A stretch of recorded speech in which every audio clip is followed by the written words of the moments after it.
সাহেবকে আমরা বক্তব্য রাখার জন্য অনুরোধ করছি।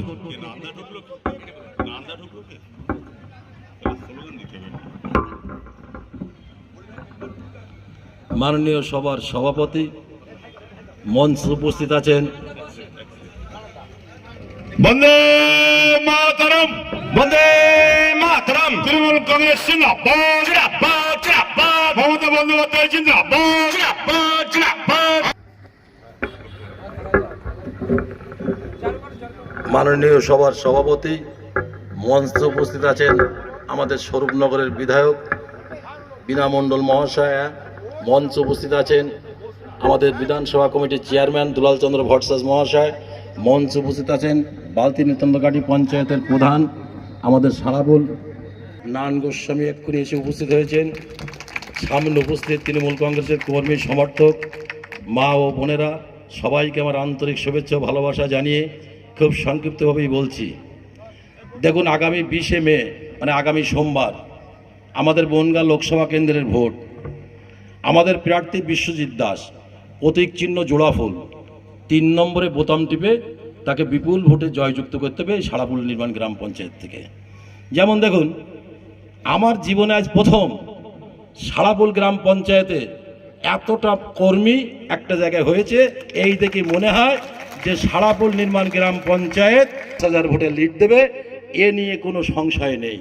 আজকে উপস্থিতির হাত থেকে যেটা মনে হচ্ছে, যেমন দেখুন, এটা কিন্তু পঞ্চায়েত ভোট না বা বিধানসভার ভোট না, এটা কিন্তু লোকসভার ভোট।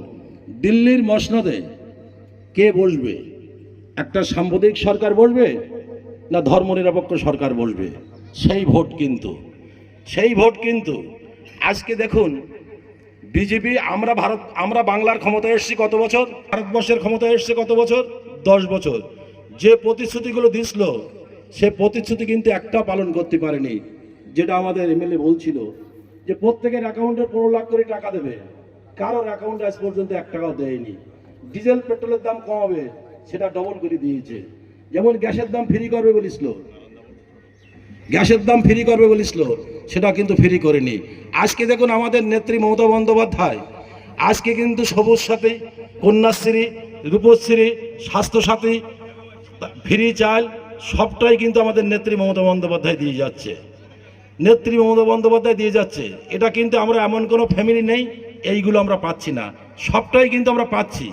আজকে কিন্তু আমাদের নেত্রী মমতা বন্দ্যোপাধ্যায় সিপিএম, কংগ্রেস, তৃণমূল, বিজেপি কিছুই দেখেনি, সবাইকে কিন্তু সমস্ত আমাদের ব্যবস্থাপনা 67টা প্রকল্প কিন্তু সবাই আমরা পাচ্ছি। আজকে দেখুন, ভোট এসছে, কিছু মানুষ এই ভোট এসছে দেখবেন বিজেপিতে ভোট দেওয়ার জন্য ব্যতিব্যস্ত হচ্ছে, তাদেরকে চিহ্নিত করুন। যেমন আমি সারাপুল গ্রাম পঞ্চায়েতের প্রধানকে বলবো যে আগামী দিন এই যে লোকসভার ভোট 20শে মে, যারা আমাদের ভোট দেবে না, বিশেষ করে বার্ধক্য ভাতা, বিধবা ভাতা, নাম তাদের কেটে দাও, এ নিয়ে কোনো চিন্তা ভাবনা করে লাভ নেই। যেমন দেখুন, এটা কিন্তু সম্পূর্ণ মেম্বার প্রধানদের হাতে থাকে। আগামী দিন যারা কন্যাশ্রী, রূপশ্রী পাবে, এটাও কিন্তু সম্পূর্ণ কিন্তু প্রধানদের হাতে থাকে।